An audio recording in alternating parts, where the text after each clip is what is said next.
Have you ever accepted help from a stranger during a storm? What if the person who saved your life had actually died a year ago? This story happened in Blackwood Creek, British Columbia, Canada, a quiet mountain town where people believed every heavy rain carried back the souls of the forgotten. One cold autumn evening, the rain refused to stop. Dark clouds covered the entire sky. The streets were almost empty. Inside a small roadside coffee shop, four men sat in complete silence. No one touched the hot coffee sitting in front of them. No one spoke a single word. The owner, Caleb Ross, looked at the worried faces and sighed. The entire town had been waiting for this day, but not like this. Just then the town's school principal, Jonathan Hayes, walked through the wooden door. His coat was soaked from the rain. Water dripped onto the old wooden floor as everyone looked at him. Jonathan smiled gently. Why does everyone look so worried today? I have lived here for almost a year. I have never seen this town so quiet.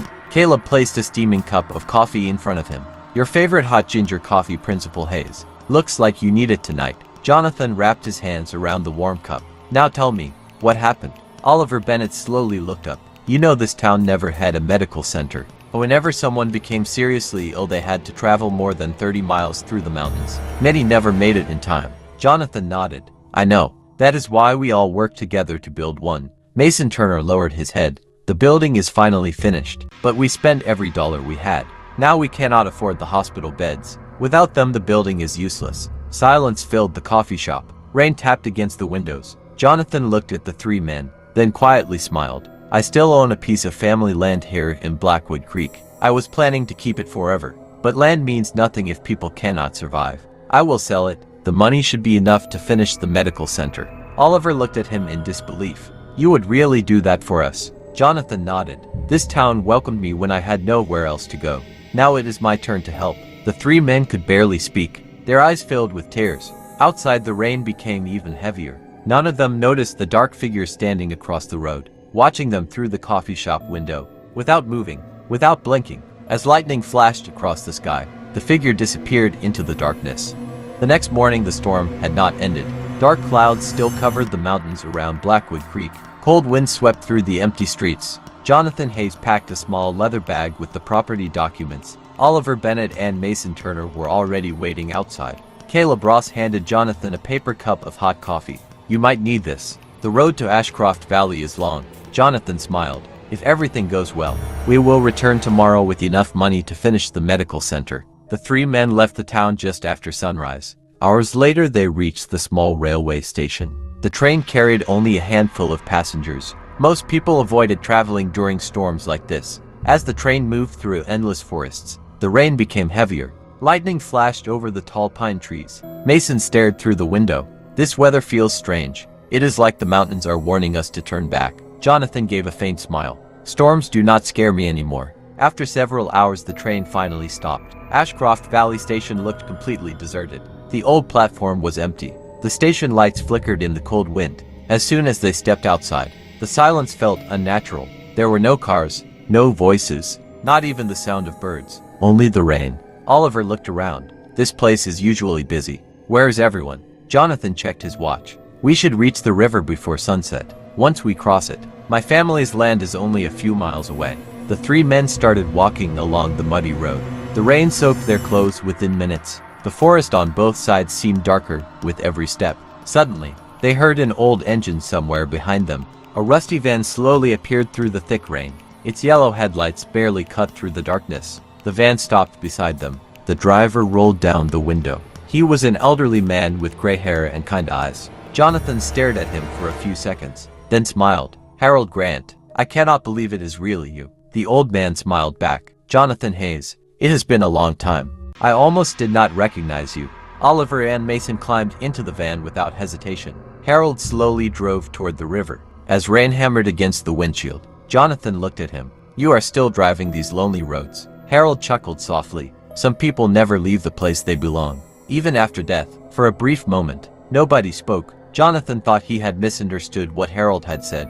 Outside, a bolt of lightning lit up the forest, and for a single second, Jonathan noticed something terrifying. The rearview mirror showed Oliver and Mason sitting quietly, but Harold's reflection was missing. Jonathan's heart skipped a beat. He quickly looked from the mirror to Harold. The old driver was still holding the steering wheel, calm, silent, as if nothing had happened. Jonathan rubbed his eyes. When he looked into the mirror again, Harold's reflection had returned. He told himself it was only the lightning, only exhaustion, nothing more.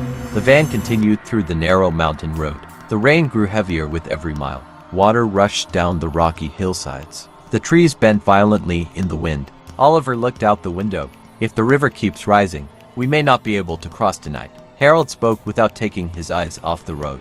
You are right. The river has a mind of its own during storms. Sometimes it lets people cross. Sometimes it never lets them return. His voice sounded strangely cold. Mason forced a nervous smile. You really know how to make a storm feel worse. Harold did not laugh. He simply kept driving. Almost an hour later, the van stopped near the riverbank. The river was nothing like Jonathan remembered. The calm water had turned into a violent current. Huge waves crashed against the wooden dock. Several small boats were tied to the shore. But there was not a single boatman in sight. Oliver sighed. We are too late. No one is crossing this river tonight. Jonathan looked around. Every nearby cabin was dark. Every window was closed. It felt as if everyone had disappeared before sunset. Harold stepped out of the van. The cold wind pushed against his old coat. He looked toward a small wooden house standing alone beside the forest. If you do not mind, you can spend the night at my place. It is only a short walk from here. Tomorrow morning the river should be calmer. Jonathan looked at Oliver and Mason. They had no better choice. Thank you, Harold. You are saving us from a long night in this weather. The old man smiled gently. Not every door opens by accident. Sometimes a house chooses its guests. None of them understood what he meant. They picked up their bags and followed Harold through the rain. The wooden house stood deep among tall pine trees. Its roof looked old. Its walls were covered with dark moss. One upstairs window was already open, moving slowly in the wind, even though no light was burning inside. As Jonathan stepped onto the porch, a rotten smell drifted through the air. It was the smell of damp wood, and something else. Something that reminded him of a place abandoned many years ago. The front door slowly creaked open. Before Harold even touched it, he quietly smiled. Looks like the house has been waiting for us.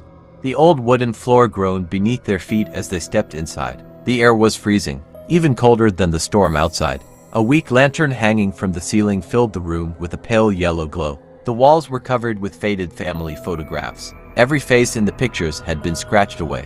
Oliver stopped walking. Who would do something like this? Harold glanced at the photographs for only a moment. Some memories are better forgotten. He picked up the lantern and led them farther inside. The house looked untouched for years. Dust covered the furniture. Spider webs hung from the corners. Yet the floor looked strangely wet, as if someone had walked through the house only minutes earlier. Mason looked toward a broken window. Rainwater must be getting inside. Harold slowly shook his head.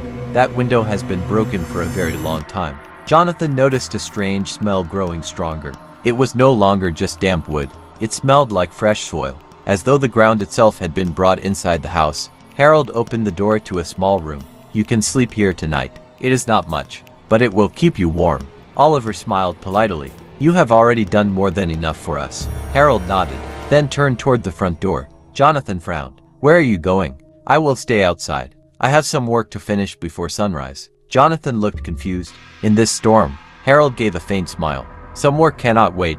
Without another word, he walked into the darkness. The front door slowly closed behind him. The three men spread old blankets across the wooden floor. The rain pounded against the roof. Wind whistled through the broken window. None of them could fall asleep. The silence inside the house felt unnatural. After what seemed like hours, Jonathan finally closed his eyes. Then suddenly, a dull sound echoed from somewhere outside. Scrape, scrape, scrape. It sounded like metal cutting through wet earth. Jonathan opened his eyes immediately. The sound came again, closer this time.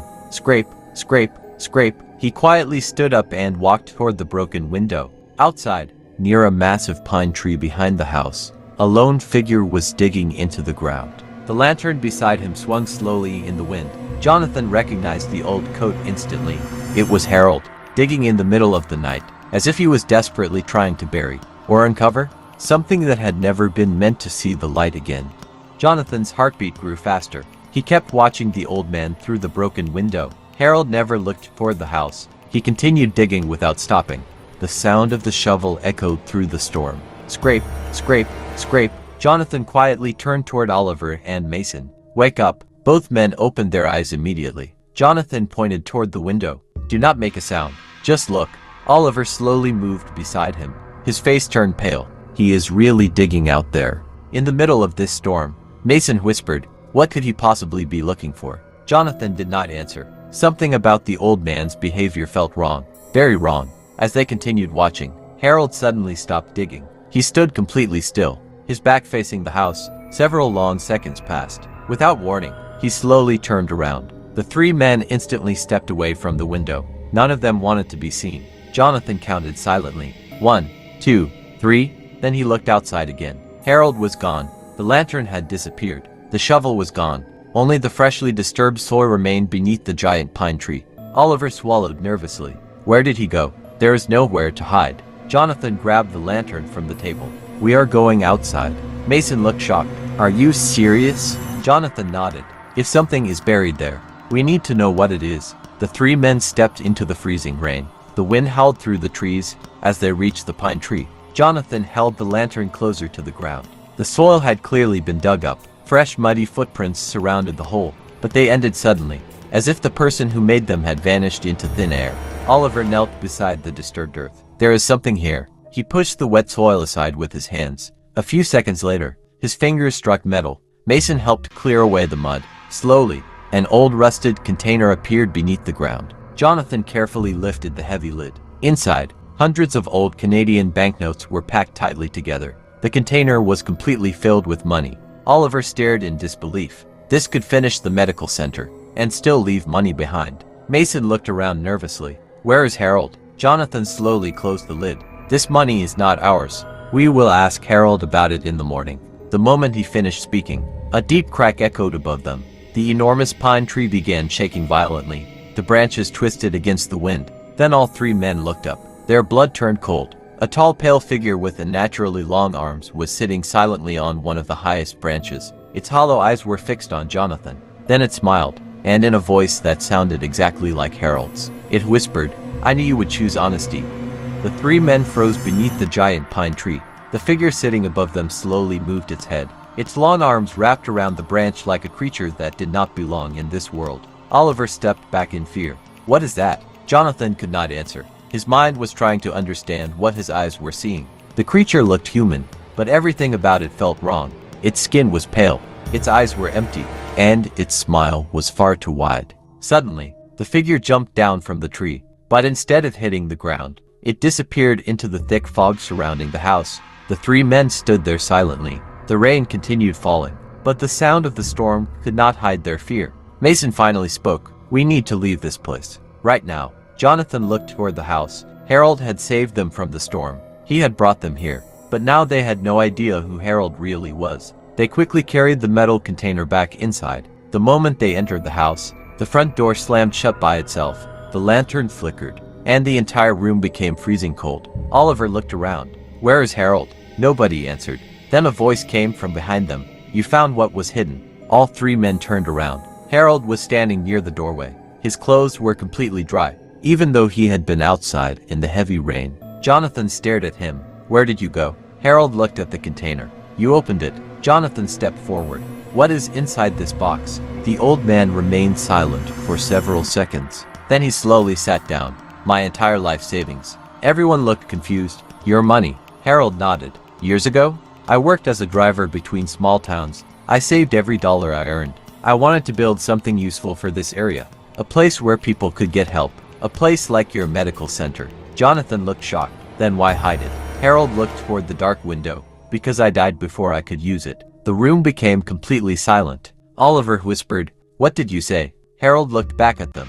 I died 1 year ago. A terrible accident happened on the mountain road. My van crashed while I was returning home. Jonathan slowly stepped backward. Then who brought us here? Harold smiled subtly. A person who no longer belongs to this world. The lantern suddenly went out. Darkness filled the room. A cold wind entered through the windows, and the old photographs on the walls started falling one by one. Harold's voice echoed through the darkness. I needed to know if the people who found my money were truly honest. The lantern suddenly came back on, but Harold was no longer standing near the door. Instead, he was standing behind the metal container. His face was changing. The kind old man they knew was disappearing, replaced by a pale ghostly figure. Jonathan, Oliver, and Mason stood frozen, because the person who saved their lives that night was not a living man. It was a spirit waiting for someone worthy of finding his hidden treasure.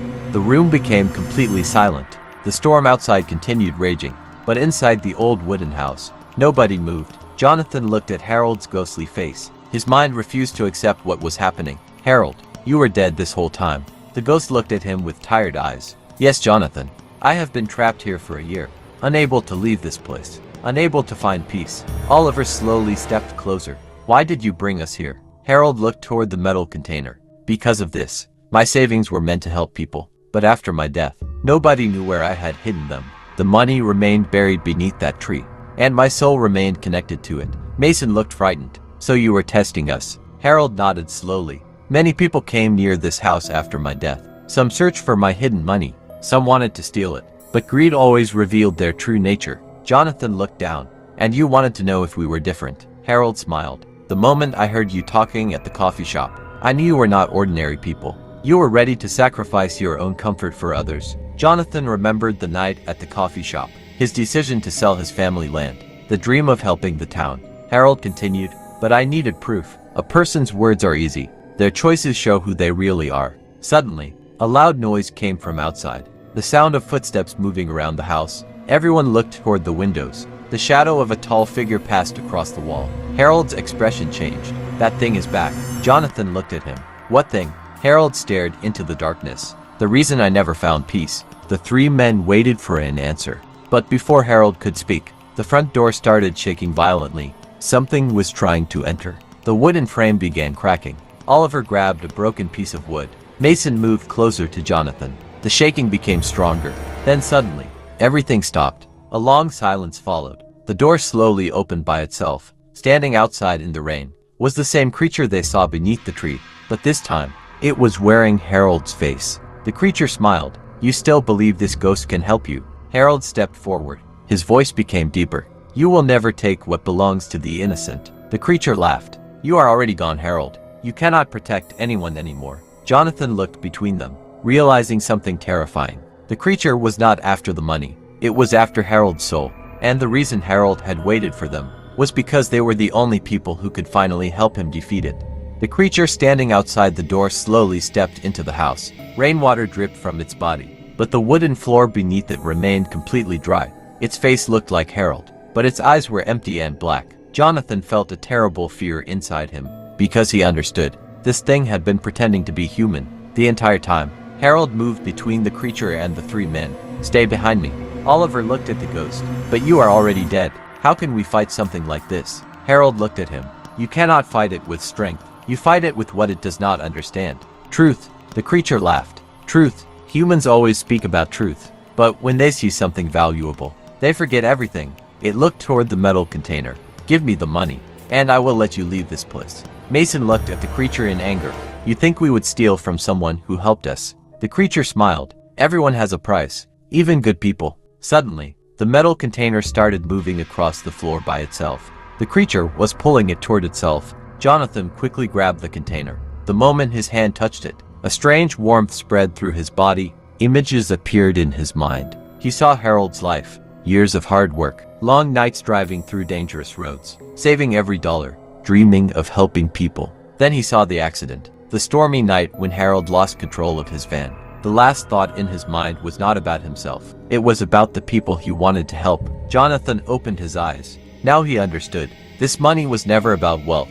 It was about kindness. The creature screamed. Number. You cannot understand him. You are human. Humans only care about themselves. Jonathan looked at it. You are wrong. People can choose what they become. The creature became angry. The walls of the house started shaking. The windows cracked. A powerful wind filled the room. Harold's ghost began fading. Jonathan noticed. Harold, what is happening? The old man smiled sadly. My time is almost over. Once the money reaches the people who truly need it, I will finally be free. Oliver looked at him. Then we will make sure your dream comes true. The creature moved closer. You cannot stop me. I have lived in this forest for centuries. I survived because people always choose greed. Mason stepped forward. Then maybe you have never met the right people. For the first time, the creature looked uncertain. The three men stood together, not because they were fearless, but because they knew what was right. The ghost of Harold placed his hand over the metal container. A bright white light filled the room. The creature screamed as the light pushed it backward, but before disappearing into the darkness, it whispered one final warning. This is not over. There are others like me, many others. The room became silent again. the storm slowly began calming down. Harold looked at Jonathan. "Thank you. You proved that kindness still exists." Then his ghostly figure started fading away. But just before disappearing, he smiled and said, "Finish what I started." And the old wooden house was left completely silent. Only the metal container remained on the floor, filled with the money that would change Blackwood Creek forever. The first rays of sunlight appeared over the mountains of Blackwood Creek. For the first time in many hours, the storm had finally stopped. The forest that looked terrifying during the night now seemed peaceful, but none of them could forget what happened inside the old wooden house. Jonathan looked around the room. The strange cold was gone. The broken windows were still there. The damaged walls were still there. But the dark presence that filled the house had disappeared. Oliver slowly picked up the metal container. It felt heavier than before, not because of the money, but because of the responsibility it carried. Mason looked toward the place where Harold disappeared. "Do you think he is finally free?" Jonathan nodded. "I believe he is. He spent his final moments helping others. That is what he wanted." Before leaving the house, Jonathan looked at the old photographs hanging on the walls. Something had changed. The scratched faces on the pictures were now visible again. Every photograph showed Harold smiling with his family. A peaceful smile, as if the house itself was saying goodbye. The three men walked back toward the river. The rainwater had lowered overnight, and a small boat was waiting near the shore. Nobody knew who had placed it there, but they understood. Harold was still helping them one last time. After crossing the river, they finally reached Ashcroft Valley. From there, they returned to Blackwood Creek. When the people of the town saw them arriving with the money, everyone gathered around. Jonathan explained everything that happened, but he never mentioned the terrifying details. He only told them about Harold Grant, a man who spent his life saving for a dream that would now become reality. Months later, the Blackwood Creek Medical Center opened. A large crowd gathered for the opening ceremony. The entire town celebrated. The hospital was named the Harold Grant Community Center because everyone believed his kindness deserved to be remembered. Jonathan stood outside the building, looking at the people receiving help. He thought about that stormy night, a night that changed everything. But deep inside, he knew something was still strange, because sometimes, when he walked near the old mountain road, he could hear the sound of an old van engine, slowly approaching from behind, and whenever he turned around, there was never anyone there, only a faint voice carried by the wind. "Thank you, Jonathan." Years passed. People of Blackwood Creek slowly forgot the horror of that night. The old wooden house near the forest was abandoned. Nobody went there anymore. But one winter evening, a group of young travelers got lost near the same forest. The snow was falling heavily. The temperature was dropping quickly. With no place to stay, they noticed a small wooden house between the trees, a house that should have been empty. But as they reached the door, they saw a warm light glowing inside, and on the old wooden door, a message was carved.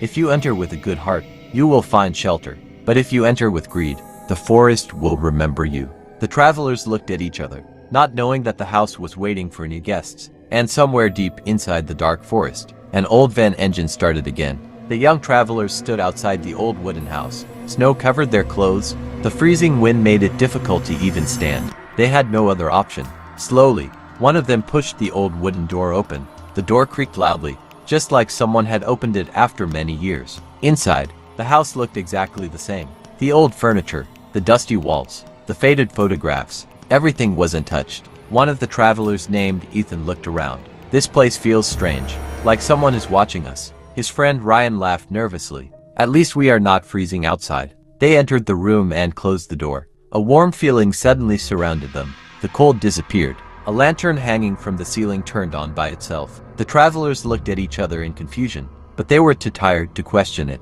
They placed their bags on the floor and sat down. After a few minutes, they noticed something unusual. A metal container was kept in the corner of the room, the same container that once belonged to Harold. Ryan walked closer. "Maybe there is something valuable inside." Ethan stopped him. "Do not touch it. We do not know whose it is." Ryan smiled. "You are always scared of everything." He tried to open the container, but the moment his hand touched the lock, the room temperature suddenly dropped. The lantern started flickering, and a deep voice whispered from somewhere inside the house. "Not everything hidden is meant to be taken." Everyone froze. Ryan quickly stepped away. "Who said that?" No one answered. Then the old wooden floor began making footsteps. Slow footsteps, moving toward them. The travelers stood together, watching the dark hallway. A figure slowly appeared. An old man wearing a faded jacket. His face looked tired, but his eyes were kind. Ethan whispered, "Who are you?" The old man smiled. My name is Harold Grant. The travelers looked confused, but none of them knew the story of Blackwood Creek. Harold looked at the container. That money was never meant for greedy hands. It was meant for people who need help. Ryan looked ashamed. I am sorry. I thought it was just treasure. Harold nodded. Everyone gets tested once in their life. What matters is the choice they make after that moment. Suddenly, a cold shadow moved behind Harold. The same darkness that once attacked him. The creature from the forest had returned. The travelers could not see it clearly, but they felt its presence. Harold looked toward the darkness. You are still here. A low voice answered. As long as humans choose greed, I will always return. The house started shaking. The windows cracked. The old walls began to tremble. Harold turned toward the travelers. This time, the choice is yours. Will you protect what is right, or will you let darkness win again? The travelers looked at the metal container, then at the shadow standing behind Harold, because they realized the legend of the haunted house was not finished. It was only waiting for the next test. The old wooden house shook violently. Snow fell from the damaged ceiling. The wind outside screamed through the trees. The shadow behind Harold grew larger. Its dark shape covered the entire hallway.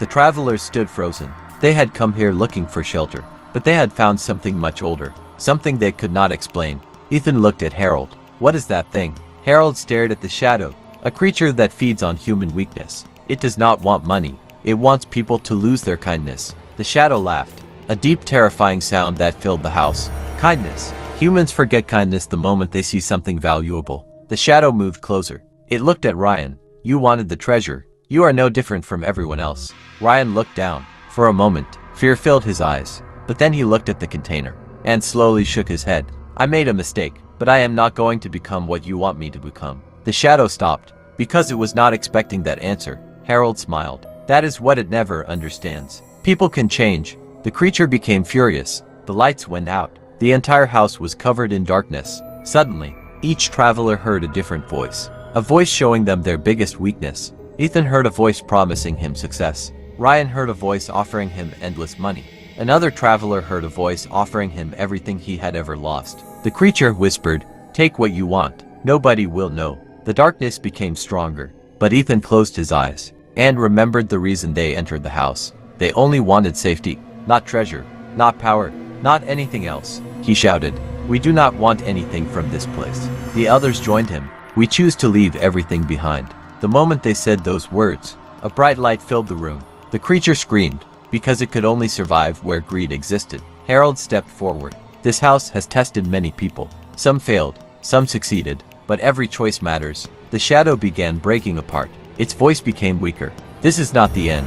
There will always be people who choose greed. Harold looked at it. And there will always be people who choose kindness. The creature disappeared into the darkness. The house became silent again. The lantern returned. The cold disappeared. The travelers looked at Harold, but something was different. His figure was becoming transparent. Ethan realized, you are leaving. Harold smiled. My work here is finished. The people of Blackwood Creek will always remember my dream. Now it is time for me to rest. Before disappearing, Harold looked at the metal container.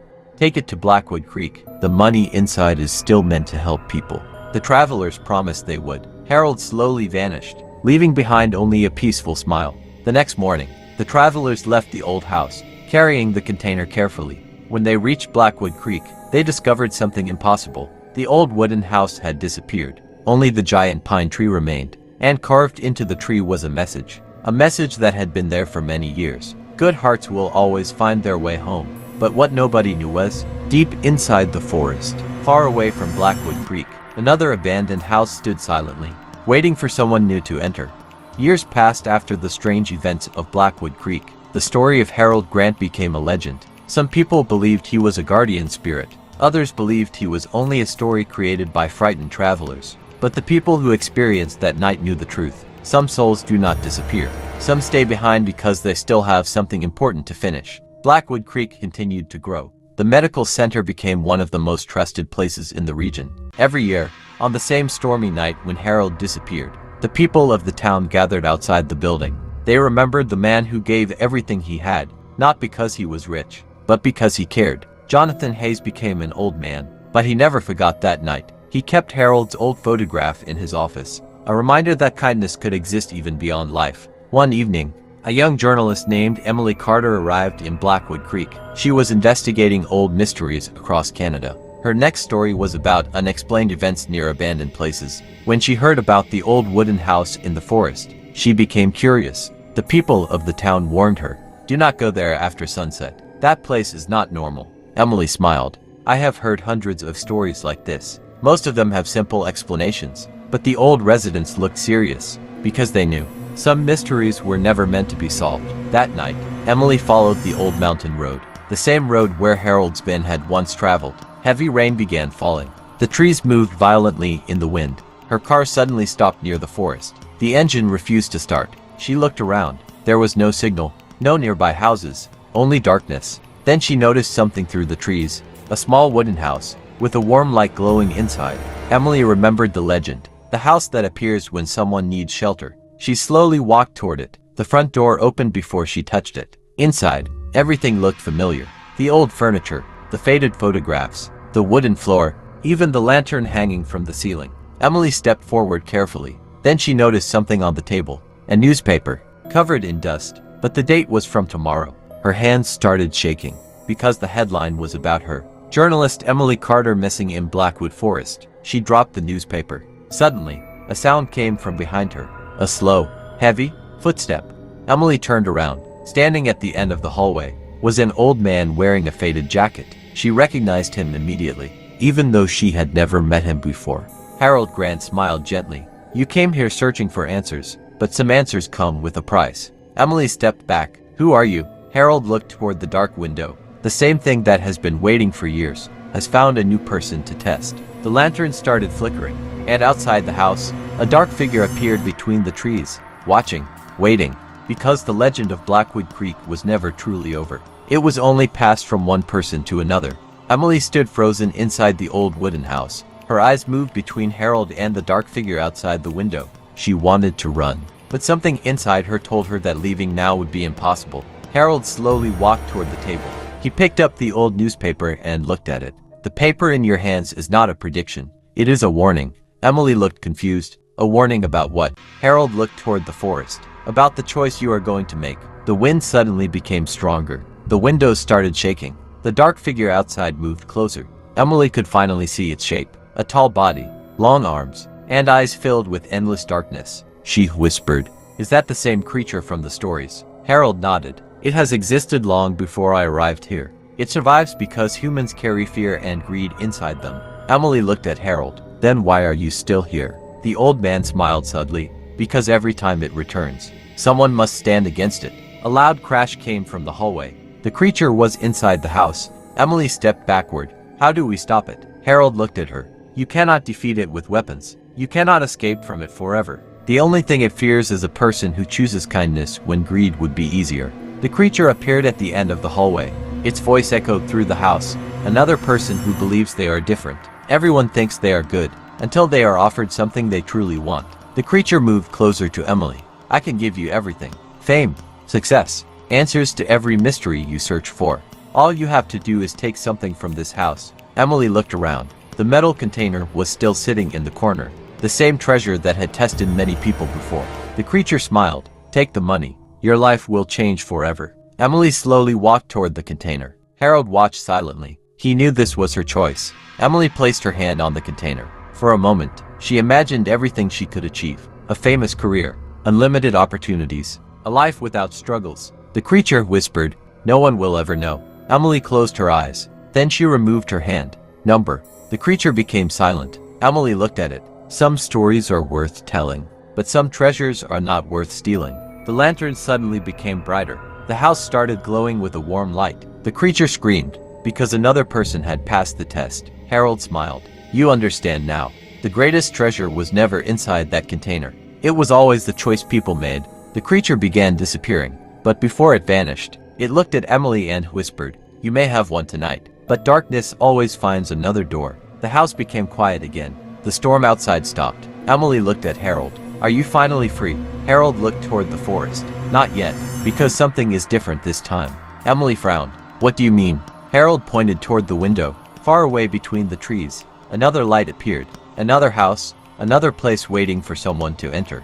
And carved into the wooden wall outside was a message. Blackwood Creek was only the beginning. Emily stood near the window. looking at the second house hidden deep inside the forest. A cold feeling passed through her body, because she understood something terrifying. The story of Blackwood Creek was never about one haunted house. It was about every place where human choices were tested. Harold looked at her. "You should leave this forest before sunrise." Emily turned toward him. "But what about that house?" Harold's expression became serious. "Some doors should remain closed, because behind them are things even I could not stop." Suddenly, the old wooden house began shaking. The walls cracked. The photographs on the walls started falling. Emily looked around in fear. "What is happening?" Harold looked toward the floor. "The house knows someone new has found the truth. The creature is trying to wake up again." A dark shadow slowly appeared from beneath the wooden floor. The same darkness that had followed Harold for years. But this time it was stronger, bigger, more powerful. The creature's voice echoed through the room. "You cannot protect every human forever, Harold. One day, everyone chooses themselves." Harold stepped forward. "Maybe, but one good choice can change everything." The creature laughed. "Then let us test her one final time." Suddenly the room changed. The old house disappeared. Emily found herself standing in a beautiful modern city. People surrounded her. Cameras were flashing. Her name was everywhere. She saw herself becoming famous, successful, powerful. A voice whispered, "This is the life you always wanted. No more struggles. No more being ignored. Just take it." Emily looked around. Everything seemed perfect, but then she noticed something. Nobody around her had real emotions. Everyone looked empty, like they were controlled. She remembered Harold's words. The greatest treasure was the choice people made. Emily closed her eyes. This is not real. The illusion started breaking. The creature appeared again. "You rejected everything. Why?" Emily looked at it. "Because a life without truth is not a life." The creature became angry. The world around her shattered. She returned to the old wooden house. Harold was standing beside her. The creature was weaker now, because every person who refused its temptation made it lose power. Harold looked at Emily. "You did what many could not. You proved that kindness still exists." The creature screamed. "This is impossible. Humans always fail." Emily looked at it. "Maybe humans fail, but they can also change." The lantern above them suddenly exploded into a bright white light. The entire house filled with energy. The creature started disappearing, but before it vanished, it whispered, "There is another place, another spirit, another test, and next time, the choice will be much harder." The darkness disappeared. The forest became silent. Harold looked peaceful for the first time. Emily smiled. "Are you finally free now?" Harold looked toward the sunrise. "Yes, my journey ends here, but yours is just beginning." Slowly, his figure faded into the morning light, leaving Emily alone inside the old wooden house. On the table, a new photograph appeared, a photograph of a place she had never seen, and written on the back were 4 words, "The next door waits." Emily stared at the photograph lying on the old wooden table.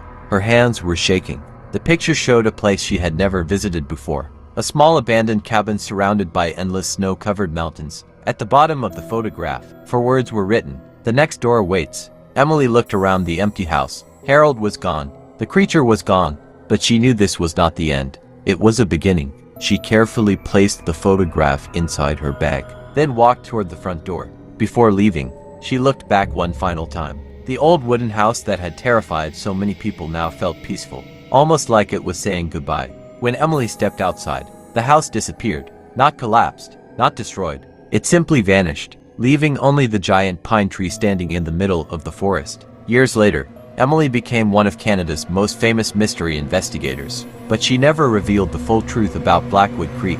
People would never believe a story about a kind ghost, a dark creature, and a house that appeared only to those who needed it. But Emily kept searching, because she knew there were more places like this in the world. Places where the line between life and death became thin. Places where human hearts were tested. One winter night, Emily finally followed the photograph. She traveled deep into the northern mountains of Canada, far away from any town, far away from civilization. After hours of driving, she found the exact cabin from the picture. The same broken wooden walls, the same frozen windows, the same feeling of being watched. As she stepped closer, the front door slowly opened. Inside, a warm light was waiting for her. On the table, there was another photograph. Emily picked it up slowly, but this time, her blood turned cold, because the picture showed herself, standing inside that same cabin. "Taken tomorrow." She dropped the photograph, then heard a voice behind her. "You finally arrived." Emily turned around. A stranger was standing in the doorway, an old man she had never seen before.